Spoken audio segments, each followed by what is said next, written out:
तो इस वीडियो में बात करने वाले हैं मैथ के इम्पोर्टेंट क्वेश्चन के बारे में, जो कि बोर्ड के पॉइंट ऑफ व्यू से काफ़ी ज़्यादा इम्पोर्टेंट हैं। और यहाँ पे कुछ क्वेश्चंस लिए गए हैं। आप इन क्वेश्चन को ज़रूर सॉल्व करें, क्योंकि ये सभी के सभी क्वेश्चन बोर्ड में किसी न किसी ईयर में ज़रूर पूछे गए हैं। और अगर आप इन सारे क्वेश्चन को सॉल्व कर लेते हैं तो आशा करते हैं कि आप बोर्ड में बहुत अच्छा मार्क्स ला सकते हैं। तो यहाँ पर देख सकते हैं कि जो पहला क्वेश्चन है, तो ये त्रिकोणमिति के अनुप्रयोग से लिया गया है। और त्रिकोणमिति का जो अनुप्रयोग है वो काफ़ी ज़्यादा इंपॉर्टेंट चैप्टर है बोर्ड के पॉइंट ऑफ व्यू से।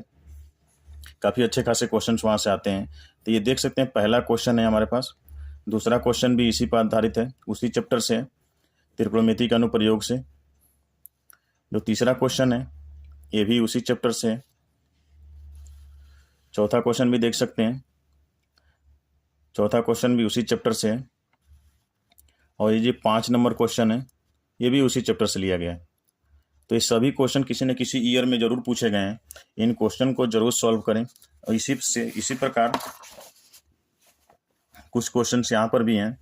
6 नंबर क्वेश्चन ये भी उसी चैप्टर से है। जब देखेंगे कि ये जो क्वेश्चन है ये भी एक ईयर में पूछा गया है। जब सूर्य का उन्नयन कोण फाई से थीटा हो जाता है तो क्षैतिज तल में खड़े एक स्तंभ की छाया ए मीटर अधिक हो जाती है। यहाँ पे ए मीटर है, ए मीटर अधिक हो जाता है। स्तंभ की लंबाई ज्ञात करना है। अगला क्वेश्चन भी हमारे उसी चैप्टर से है। 8 नंबर क्वेश्चन देखा जाए तो उसी त्रिकोणमिति से है। जो त्रिकोणमिति में पहला जो भाग पढ़ते हैं हम लोग, दूसरा भाग है त्रिकोणमिति का अनुप्रयोग। इसमें देख सकते हैं sine theta plus cosec theta का होल स्क्वायर है, plus cos theta plus sec theta का होल स्क्वायर है।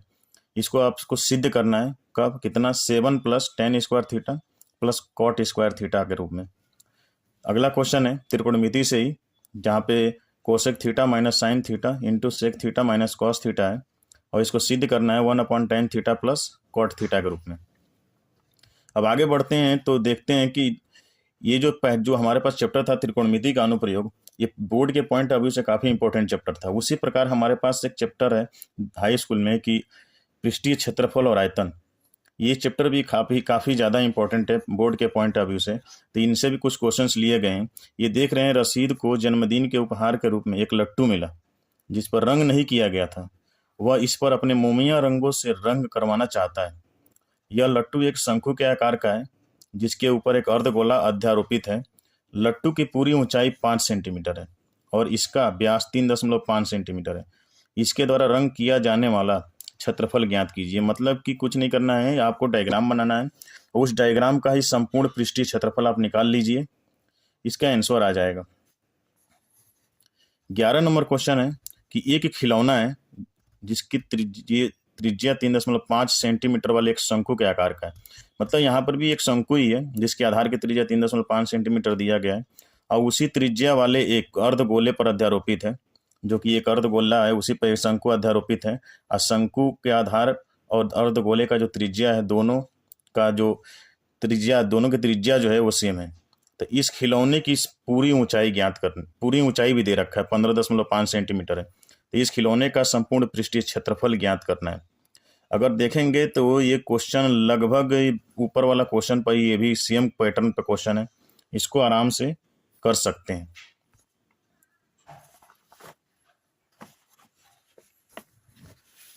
बारह नंबर क्वेश्चन है कि एक ठोस धातु के बेलन के दोनों सिरे अर्धगोलाकार हैं। एक ठोस है, धातु का बना हुआ है, बेलन के दोनों सिरे अर्धगोलाकार हैं। इसकी संपूर्ण ऊंचाई 19 मीटर है तथा बेलन का व्यास 7 सेंटीमीटर है। इस ठोस का भार ज्ञात कीजिए यदि 1 सेंटीमीटर क्यूब धातु का भार 4.5 ग्राम है। मतलब एक ठोस बेलन है, उसके दोनों सिरों पर अर्धगोलाकार भाग लगा हुआ है। तो पूछ रहा है कि ये इसका भार पूछ रहा है। तो इसमें क्या करना है, इसका संपूर्ण पृष्ठीय क्षेत्रफल निकाल लीजिए। संपूर्ण पृष्ठीय क्षेत्रफल निकालेंगे तो जितना आएगा, इसका पूरा आयतन निकालना इसमें पूरा आयतन निकालना पड़ेगा। तो आयतन जब निकालेंगे तो चूंकि 1 सेंटीमीटर क्यूब आयतन दिया हुआ है 4.5 ग्राम, तो जितना आएगा उसमें 4.5 ग्राम से गुणा कर लेंगे तो हमारा आंसर आ जाएगा यहाँ पे। 13 नंबर क्वेश्चन है उसी पैटर्न पे, उसी चैप्टर से, पृष्ठीय क्षेत्रफल और आयतन से। 13 नंबर भी क्वेश्चन है। अगर 14 नंबर क्वेश्चन देखा जाए तो 14 नंबर क्वेश्चन भी उसी चैप्टर से है कि एक लंबवृत्त या शंकु की तिर्यक ऊंचाई दिया हुआ है। काफ़ी आसान क्वेश्चन है, इसको आसानी से किया जा सकता है। और अगर 15 नंबर क्वेश्चन पाया जाए तो 15 नंबर क्वेश्चन है हमारे पास कि 4 कुर्सियों तथा 7 मेजों का मूल्य 360 रुपया है तथा 6 कुर्सियों तथा 10 मेजों का मूल्य 520 रुपया। तब एक कुर्सी तथा एक मेज का मूल्य पूछ रहा है अलग अलग। तो ये हमारा जो क्वेश्चन है देखेंगे तो दो चरों में रैखिक समीकरण पर आधारित है। हम क्या करेंगे, यहाँ से दो समीकरण तैयार करेंगे और एक्स वाई मान लेंगे, दो वेरिएबल, और एक्स वाई की वैल्यू पता कर लेंगे तो हमारे पास एक कुर्सी और एक मेज का मूल्य आ जाएगा। दो संख्याओं का योग 8 है तथा उनके व्युत्क्रमों का योग 8/15 है तो संख्याएं ज्ञात कीजिए। तो ये भी उसी चैप्टर से है, ठीक है। दो चरों में रैखिक समीकरण के जो क्वेश्चन है वहीं से ये भी लिया गया है। ये भी क्वेश्चन काफ़ी पॉपुलर, ये भी क्वेश्चन आया हुआ है बोर्ड में। यहीं पर एक चीज़ और दिया हुआ है, अगला क्वेश्चन है 17 नंबर की दो क्रमागत धनात्मक पूर्णांक ज्ञात कीजिए जिनके वर्गों का योग 365। ये भी क्वेश्चन बहुत आसान है, ये भी बोर्ड में आया हुआ है, ये भी क्वेश्चन बहुत आसान है। अगला क्वेश्चन है 18 नंबर कि ये क्वेश्चन बेसिकली हमारे पास दिया गया है जो वृत्तखंड का क्षेत्रफल निकालते हैं, वृत्त का क्षेत्रफल निकालते हैं उस वाले चैप्टर से। वो भी चैप्टर काफ़ी ज़्यादा इंपॉर्टेंट है बोर्ड के पॉइंट ऑफ व्यू से। तो यहाँ पर देख सकते हैं कि एक वृत्त त्रिज्या 21 सेंटीमीटर वाले वृत्त का एक चाप केंद्र पर 60 डिग्री का कोण अंतरित करता है। मतलब एक वृत्त है जिसकी त्रिज्या से 21 सेंटीमीटर है, उसमें एक चाप लिया गया है और वो चाप जो है केंद्र पर 60 डिग्री का कोण बनाता है। तो चाप की लंबाई बतानी है और चाप द्वारा बनाए गए जो त्रिज्यखंड है उसका क्षेत्रफल बताना है, उसका क्षेत्रफल बताना है। यहाँ पे देख सकते क्षेत्रफल बताना है। और अगले में क्या करना है आपको कि जो संगत जीवा द्वारा बनाए गए वृत्तखंड का क्षेत्रफल बताना है। तो इसमें जो जीवा बन रहा है, संगत जो जीवा है इसका, उसके हेल्प से वृत्तखंड का क्षेत्रफल बताना है। क्वेश्चन नंबर जो 19 है ये दिया हुआ है दो अंकों से बनी एक संख्या एवं उनके अंकों को। ये भी आप देखेंगे तो दो चरों में रैखिक समीकरण से ही लिया गया है। ये भी क्वेश्चन काफ़ी पॉपुलर है, जब बच्चों को पढ़ाया जाता है ये क्वेश्चन कराया जाता है। ये भी बोर्ड में आया हुआ है। 20 नंबर क्वेश्चन भी इसी पर आधारित है, ये भी क्वेश्चन बोर्ड में आया हुआ है। आप इसे जरूर लगाएं क्योंकि इस टाइप के क्वेश्चन हर साल किसी न किसी सेट में आपको अवश्य मिलते हैं। 21 नंबर क्वेश्चन देखा जाए तो ये क्वेश्चन आपके चैप्टर सांख्यिकी से जो कि काफ़ी ज़्यादा इंपॉर्टेंट चैप्टर है। 10 से 11 नंबर के क्वेश्चन हर साल इस चैप्टर से पूछे जाते हैं। तो इस चैप्टर को आप छोड़िएगा मत क्योंकि बहुत ही ईजी चैप्टर है और आसानी से इसमें मार्क्स अधिक से अधिक ला सकते हैं। यहाँ पे जो क्वेश्चन दिया हुआ है आप देख सकते हैं कि एक परिवार में भोजन पर कुछ दैनिक व्यय को दर्शाती है।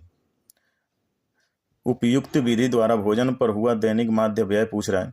तो यहाँ पर दैनिक व्यय रुपया में दिया हुआ है, परिवारों की संख्या दे रखा है।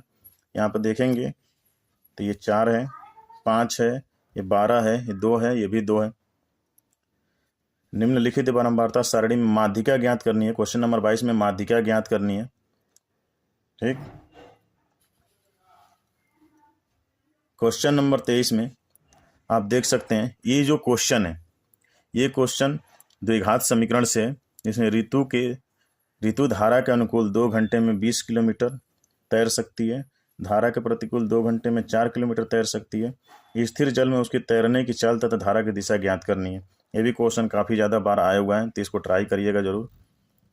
अगला क्वेश्चन है, ये भी द्विघात समीकरण से लिया गया है कि इसमें क्या करना है आपको विभक्तिकर निकालना है। विभक्तिकर अगर ग्रेटर देन 0 आ रहा है या फिर greater than or equal to 0 आ रहा है तो मूल उसके वास्तविक हो जाएंगे और अगर मूल ऐसे वास्तविक आपको मिल जाते हैं तो आप इसका सिंपल फैक्टर कर सकते हैं। आप फैक्टर करके एक्स के जो 2 मान हैं उनको इजीली निकाल सकते हैं। अगला जो क्वेश्चन है हमारे पास ये क्वेश्चन नंबर 25 है। इसमें बहुलक ज्ञात करना है। बहुलक ज्ञात करना भी बहुत आसान है, काफ़ी ज़्यादा फार्मूला बेस है। तो इसमें आप देख सकते हैं इसमें बहुलक ज्ञात करना है। अगला जो क्वेश्चन है त्रिकोणमिति से लिया गया है, त्रिकोणमिति से लिया गया है जिसमें sine 60 degree cos 60 degree minus sine 30 degree cos 60 degree का मान रख के आपको 1/2 प्रूफ करना है। क्वेश्चन नंबर जो 27 है आप देख सकते हैं कि बिंदु है P -4,6। ये क्या कर रहा है, दो बिंदुओं को मिलाने वाली रेखा जो कि दो बिंदु जो हैं A और B मिलकर एक रेखा बनाती हैं। उन्हीं रेखाओं पर एक बिंदु P है जो किसी न किसी अनुपात में इन दोनों को डिवाइड करता है। तो उसी अनुपात को हमको इसमें ज्ञात करना है। 28 नंबर क्वेश्चन है द्विघात समीकरण से सेम विभक्तिकर निकालना है, डी ग्रेटर देन 0 या d greater than or equal d बराबर 0 आ जाएगा तो इसके मूल जो हो जाएंगे वास्तविक हो जाएंगे, और जब वास्तविक हो जाएंगे तो उनके मूल को आराम से ज्ञात कर सकते हैं। 29 नंबर क्वेश्चन देख सकते हैं कि 1/x+4 - 1/x-7 बराबर 11/30, इसको सॉल्व करके x के दो मूल आ जाएंगे। सबसे पहले इसको द्विघात समीकरण में हमको बनाना पड़ेगा, फिर जाके x के दो मूल आएंगे।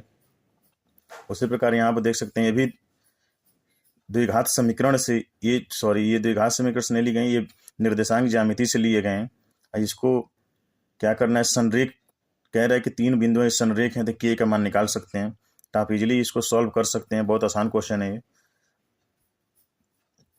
अगला क्वेश्चन है k के किस मान के लिए रैखिक समीकरणों।